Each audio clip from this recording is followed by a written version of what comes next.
Hello everyone, welcome back to my channel ರೇಸಲ್ಸ್ ಲವ್. Friends, ನೋಡಿ ನಾನಿವತ್ತು ಈ ಡಿಸೈನ್ನ ತುಂಬ ಸಿಂಪಲ್ಲಾಗಿ ಹೇಗೆ ಹಾಕ್ಕೊಳ್ಳೋದು ಅಂತ ನಿಮಗೆ ಹೇಳ್ಕೊಡ್ತಾ ಇದ್ದೀನಿ. ತುಂಬ ಈಸಿಯಾಗಿರೋ ಡಿಸೈನ್ ಫ್ರೆಂಡ್ಸ್. ಇದು ತುಂಬ ಕ್ವಿಕ್ಕಾಗಿ ಕೂಡ ಹಾಕ್ಕೊಳ್ಬೋದು. ಬನ್ನಿ ನೋಡೋಣ. ನಾನು ಇಲ್ಲಿ ಲೇಸ್ ತೊಗೊಂಡಿದ್ದೀನಿ ಫ್ರೆಂಡ್ಸ್. ಆಮೇಲೆ ನೀಡಲ್ಲು 0.75 mm ತೊಗೊಂಡಿದ್ದೀನಿ. ಇದು ನೋಡಿ ಈ ಬ್ರ್ಯಾಂಡ್ದು ಫ್ರೆಂಡ್ಸ್. ಬನ್ನಿ ಸ್ಟಾರ್ಟ್ ಮಾಡೋಣ. ಇವಾಗ ನಾನು 6 ಎಳೆ ದಾರ ತೊಗೊಂಡು ಗಂಟು ಹಾಕ್ಕೊಂಡು ಇಟ್ಕೊಂಡಿದ್ದೀನಿ ತುದಿಲಿನೇ.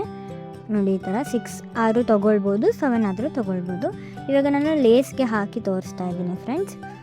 ನೋಡಿ ಈ ಥರ ಬ್ಯಾಕ್ ಸೈಡ್ ಇಟ್ಕೊಂಡು ನಾನು ಒಂದು 2 ಇಂಚ್ ಗ್ಯಾಪ್ ಬಿಟ್ಟು ಆಮೇಲೆ ಸ್ಟಾರ್ಟ್ ಮಾಡ್ತಾಯಿದ್ದೀನಿ. ಸ್ಟಾರ್ಟಿಂಗ್ ಇಲ್ಲಿ ನಾವು ಲಾಕ್ ಮಾಡ್ತಾಯಿದ್ದೀವಿ ಬಟ್ಟೆಗೆ ಅಥವಾ ಸ್ಯಾರಿಗೆ. ನೀವು ಹಾಕೋದಾದರೆ ಇದು ಫ್ರಂಟಿಂದನೇ, ಪಲ್ಲು ಫ್ರಂಟಿಂದನೇ ನಾವು ತೊಗೊಳ್ಬೇಕು, ಬ್ಯಾಕ್ ಏನೂ ಇಲ್ಲ.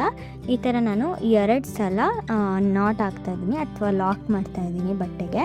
ಈಗ ನಾನು ಚೈನ್ಸ್ ಹಾಕ್ತೀನಿ ಫ್ರೆಂಡ್ಸ್. ನೋಡಿ 2 ಚೈನ್ಸ್ ಹಾಕಿದ್ದೀನಿ. 2 ಚೈನ್ಸ್ ಹಾಕಿ ಸೂಜಿ ಮೇಲೆ 1 ಸಲ ದಾರ ತೊಗೊಂಡು ಪಕ್ಕನೇ ಡಬಲ್ ಕ್ರೋಶೆಟ್ ಮಾಡಬೇಕಾಗುತ್ತೆ. ನೋಡಿ ಸೂಜಿ ಮೇಲೆ 1 ಸಲ ದಾರ ತೊಗೊಂಡ್ರೆ ಡಬಲ್ ಕ್ರೋಶೆಟ್. ನೋಡಿ 2 ಚೈನ್ ಹಾಕಿ ಆಮೇಲೆ ಡಬಲ್ ಕ್ರೋಶೆಟ್ ಮಾಡಿ ತಿರ್ಗಾ ಇನ್ನೂ 1 ಸಲ ನಾನು ಡಬಲ್ ಕ್ರೋಶೆಟ್ ಮಾಡ್ತಾಯಿದ್ದೀನಿ. ಸೂಜಿ ಮೇಲೆ 1 ಸಲ ದಾರ ತೊಗೊಂಡು ನೀಡಲ್ ಹಾಕಿ ದಾರನ ತಂದು 2ರಲ್ಲಿ 1, 2ರಲ್ಲಿ 1 ಮಾಡಿದ್ರೆ ಇದು ಡಬಲ್ ಕ್ರೋಶೆಟ್ ಫ್ರೆಂಡ್ಸ್. ಇವಾಗ 3 ಡಬಲ್ ಕ್ರೋಶೆಟ್ ಅಂದರೆ ಕಂಬ ಥರ ಕಾಣಿಸ್ತಾ ಇದೆ. 1 ಚೈನು ಆಮೇಲೆ 2 ಕಂಬ. ಸೊ ಇದಾದಮೇಲೆ ಮತ್ತೆ ನಾನು 2 ಚೈನ್ಸ್ ಹಾಕ್ತಾಯಿದ್ದೀನಿ. 2 ಚೈನ್ಸ್ ಹಾಕಿ ಅದು ಎಲ್ಲಿಗೆ ಬರುತ್ತೋ ಅಲ್ಲಿ ನೋಡ್ಕೊಂಡು ಕರೆಕ್ಟಾಗಿ ನಾವು ಬಟ್ಟೆಗೆ ಲಾಕ್ ಮಾಡಬೇಕಾಗತ್ತೆ. ಇಲ್ಲಾಂದರೆ ಅದು ಫುಲ್ ಸುಕ್ಕಾಗಿಬಿಡುತ್ತೆ ಫ್ರೆಂಡ್ಸ್. ಡಿಸೈನ್ ಎಲ್ಲ ಕ್ಲೋಸ್ ಆದಮೇಲೆ ಅದು ಚೆನ್ನಾಗಿ ಕಾಣಿಸಲ್ಲ. ಸೊ ಎಲ್ಲಿಗೆ ಬರುತ್ತೋ ಅಲ್ಲಿಗೆ ನೋಡ್ಕೊಂಡು ಕರೆಕ್ಟಾಗಿ ನಾನು ಒಂದು ಕಂಬ ಮಾಡಿದ್ದೀನಿ. ಕಂಬ ಅಂದ್ರೂ ಒಂದೇ, ಡಬಲ್ ಕ್ರೋಶೆಟ್ ಅಂದ್ರೂ ಒಂದೇ. ಅಂದರೆ ಸೂಜಿ ಮೇಲೆ 1 ಸಲ ದಾರ ತಗೊಳ್ಳೋದು. ನೋಡಿ ನಾನಿಲ್ಲಿ ಮತ್ತೆ 3 ಡಬಲ್ ಕ್ರೋಶೆಟ್ನ ಮಾಡ್ತಾಯಿದ್ದೀನಿ ಫ್ರೆಂಡ್ಸ್. ಅಂದರೆ 3 ಕಂಬನ ಮಾಡ್ತಾಯಿದ್ದೀನಿ. ಸೊ ಕನ್ಫ್ಯೂಸ್ ಮಾಡ್ಕೊಳ್ಬೇಡಿ, ನಾನು ನಿಧಾನ ಕೇಳ್ಕೊಡ್ತಾಯಿದ್ದೀನಿ. ಈ ಥರ ಕಾಣಿಸುತ್ತೆ ಫ್ರೆಂಡ್ಸ್. ನೋಡಿ ಈಗ ಮತ್ತೆ ನಾನಿಲ್ಲಿ 2 ಚೈನ್ಸ್ ತೊಗೊಂಡಿದ್ದೀನಿ. ಇನ್ನು ನಿಮ್ಗೆ ಅಗಲ ಬೇಕಂತಂದರೆ 3, 4 ಆ ಥರ ತೊಗೊಳ್ತಾ ಹೋಗ್ಬೋದು. ನಿಮ್ಗೆ ಡಿಸೈನ್ ಹೇಗೆ ಬೇಕಾದ್ರೂ ಚೇಂಜ್ ಮಾಡ್ಕೊಳ್ಬೋದು ಫ್ರೆಂಡ್ಸ್. ನೋಡಿ ಇವಾಗ ನಾನು ಮತ್ತೆ ಇನ್ನೂ 1 ಕಂಬ ತೊಗೊತೀನಿ. ಈಗ ಸೂಜಿ ಮೇಲೆ 1 ಸಲ ದಾರ ತೊಗೊಂಡು ನೀಡಲ್ ಹಾಕಿ ದಾರನ ತಂದು 2ರಲ್ಲಿ 1, 2ರಲ್ಲಿ 1 ಮಾಡಿದ್ರೆ 1 ಕಂಬ ಆಗುತ್ತೆ ಅಥವಾ ಡಬಲ್ ಕ್ರೋಶೆಟ್. ಸೊ ನಾನಿಲ್ಲಿ 3 ಅಂತ ಮಾಡ್ತಾಯಿದ್ದೀನಿ ಫ್ರೆಂಡ್ಸ್. ಮತ್ತೆ 2 ಚೈನ್ಸ್ ತೊಗೊಂಡೆ, ಮತ್ತೆ ನೀಡಲ್ ಮೇಲೆ ದಾರ ತೊಗೊಂಡು ಮತ್ತೆ ಇಲ್ಲಿ ಚುಚ್ಚಿ ದಾರನ ತಂದು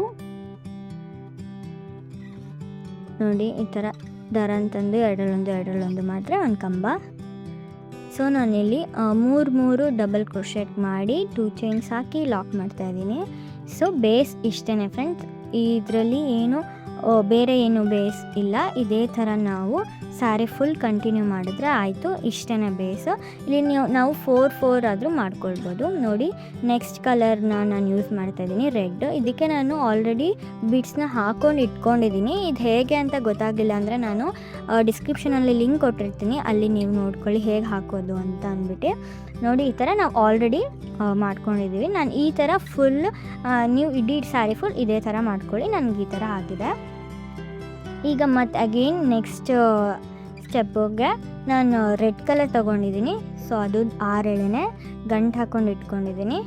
ಅಲ್ಲಿ ನಾವು ಯಾವಾಗ ಲಾಕ್ ಮಾಡಿದ್ವಿ ಲಾಸ್ಟ್ ಟೈಮ್ ಅಲ್ಲೇ ಹೋಗಿ ಲಾಕ್ ಮಾಡಿ 2 ಸಲ ಲಾಕ್ ಮಾಡಿ ಯಾವಾಗ್ಲೂ. ಈಗ ಮತ್ತೆ ನಾನು 2 ಚೈನ್ಸ್ನ ತೊಗೊಂಡು ಸೂಜಿ ಮೇಲೆ 1 ಸಲ ದಾರ ತೊಗೊಂಡು ಆ ಬಾಕ್ಸ್ ಥರ ಗ್ಯಾಪ್ ಇದೆಯಲ್ಲ, ಆ ಗ್ಯಾಪಲ್ಲಿ ಹೋಗಿ ದಾರನ ತಂದು 2ರಲ್ಲಿ 1, 2ರಲ್ಲಿ 1 ಮಾಡಿದರೆ 1 ಕಂಬ ಆಗುತ್ತೆ ಅಥವಾ ಡಬಲ್ ಕ್ರೋಶೆಟ್.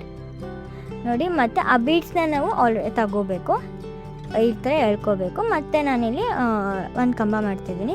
ಕಂಬ ಮಾಡುವಾಗ ಈ ಥರ ಒಂದು ಬೀಡ್ ಬರುತ್ತಲ್ಲ ಅದನ್ನು ಒಳಗೆ ಎಳ್ಕೋಬೇಕು ಫ್ರೆಂಡ್ಸ್. ಇಲ್ಲ ಅಂತಂದರೆ ಅದು ಹಿಂದೆ ಆದಂಗೆ ಆಗುತ್ತೆ. ಸೊ ನಾವು ಅದನ್ನ ಮುಂದೆ ಮಾಡ್ಕೊಳ್ಬೇಕು. ಸೊ ನಿಧಾನಕ್ಕೆ ನೋಡಿ, ಇದು ಕೂಡ ಡಬಲ್ ಕ್ರೋಶೆಟ್ನೇ ನಾನು ಮಾಡ್ತಾ ಇರೋದು. ಇಲ್ಲೂ ಕೂಡ 3 ಡಬಲ್ ಕ್ರೋಶೆಟ್ನೇ ಮಾಡ್ತಾಯಿದ್ದೀನಿ. ಮಧ್ಯದಲ್ಲಿ ಮಾತ್ರ ಬೀಡ್ಸ್ನ ಯೂಸ್ ಮಾಡ್ತಾಯಿದ್ದೀನಿ ಫ್ರೆಂಡ್ಸ್. ನೋಡಿ ಈ ಥರ ಕಾಣಿಸುತ್ತೆ. ಇವಾಗ ನೋಡಿ 2 ಚೈನ್ಸ್ ಹಾಕಿ ಸೂಜಿ ಮೇಲೆ ದಾರ ತೊಗೊಂಡು ಗ್ಯಾಪಲ್ಲಿ ಹೋಗಿ ದಾರನ ತಂದು 3 ಆಗಿರುತ್ತೆ, 2ರಲ್ಲಿ 1, 2ರಲ್ಲಿ 1 ಮಾಡಿದ್ರೆ 1 ಕಂಬ ಆಗುತ್ತೆ. ಈಗ ಮತ್ತೆ ನಾನಿಲ್ಲಿ ಬೀಡನ್ನ ಈ ಥರ ಎಳ್ಕೊಳ್ತಾ ಇದ್ದೀನಿ. ಎಳ್ಕೊಂಡ್ಮೇಲೆ ಮತ್ತೆ ಸೂಜಿ ಮೇಲೆ ದಾರ ತೊಗೊಂಡು ಗ್ಯಾಪಲ್ಲಿ ಹೋಗಿ ದಾರನ ತಂದು ಇಲ್ಲಿ ನೋಡಿ ಈ ಥರ ಬೀಡನ್ನ ನಾವು ಮುಂದೆ ಎಳ್ಕೋಬೇಕು. ಎಳ್ಕೊಂಡ್ಮೇಲೆ ಇಲ್ಲಿ ಎರಡರಲ್ಲೊಂದು ಮಾಡಿದರೆ ಒಂದು ಕಂಬ, ಆಮೇಲೆ 3 ಇದೇ ಥರ 3 ಡಬಲ್ ಕ್ರೋಶೆಟ್ನ ಮಾಡಬೇಕಾಗತ್ತೆ. ಸೊ ನಾವು ಪ್ರತಿಯೊಂದು ಬಾಕ್ಸ್ ಗ್ಯಾಪಲ್ಲಿ ಕೂಡ ನಾವು ಇದೇ ಥರ ಫಿಲ್ ಮಾಡ್ಕೊತ ಹೋಗೋದು ಅಷ್ಟೇ ಫ್ರೆಂಡ್ಸ್. ತುಂಬ ಈಸಿಯಾಗಿದೆ ಇದು ಫ್ರೆಂಡ್ಸ್ ಡಿಸೈನು. ಮಧ್ಯ ಬೇಕು ಅಂದರೆ ನೀವು ಕುಚ್ಚು ಕೂಡ ಹಾಕ್ಕೊಳ್ಬೋದು, ಇಲ್ಲಾಂದರೆ ಹೀಗೆ ಕಂಟಿನ್ಯೂ ಮಾಡ್ಬೋದು. ನೆಕ್ಸ್ಟ್ ಸ್ಟೆಪ್ ಕೂಡ ಹಾಕ್ಕೊಳ್ಬೋದು, ಇಲ್ಲಿಗೆ ಬಿಡ್ಬೋದು. ನಿಮ್ಗೆ ಯಾವ ಥರ ಅಂತ ಅನಿಸುತ್ತೆ ಆ ಥರ ಮಾಡಿ. ನಾನು ಇಲ್ಲಿಗೆ ಸ್ಟಾಪ್ ಮಾಡಿದ್ದೀನಿ ಈ ಡಿಸೈನ್ನ. ಇದಿಷ್ಟೇ, ತುಂಬ ಬಾರ್ಡರ್ ಡಿಸೈನ್ ತುಂಬ ಚೆನ್ನಾಗಿ ಕಾಣಿಸುತ್ತೆ. ಎಲ್ಲ ಪ್ರತಿಯೊಂದು ಬಾಕ್ಸಲ್ಲೂ ನಮಗೆ ಬೀಡ್ ಬಂದಂಗೆ ಆಗುತ್ತೆ. ಸೊ ತುಂಬ ಚೆನ್ನಾಗಿ ಕಾಣಿಸುತ್ತೆ ಫ್ರೆಂಡ್ಸ್. ಇದು ತುಂಬ ಸಿಂಪಲ್ಲಾಗಿ ಎಲಿಗೆಂಟಾಗಿ ಕಾಣಿಸುತ್ತೆ ನೋಡಿ. ಈ ವಿಡಿಯೋ ನಿಮ್ಗೆ ಇಷ್ಟ ಆಗಿದೆ ಅಂದ್ಕೊತೀನಿ.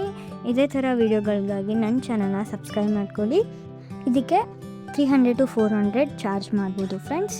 ಈ ಡಿಸೈನ್ ನಿಮಗೂ ಇಷ್ಟ ಆಗಿದೆ ಅಂದ್ಕೊತೀನಿ. ಲೈಕ್ ಮಾಡಿ, ಶೇರ್ ಮಾಡಿ, ಕಮೆಂಟ್ ಮಾಡಿ ಫ್ರೆಂಡ್ಸ್. ಏನೇ ಡೌಟ್ಸ್ ಇದ್ರೂ ನಾನು ರಿಪ್ಲೈ ಮಾಡ್ತೀನಿ.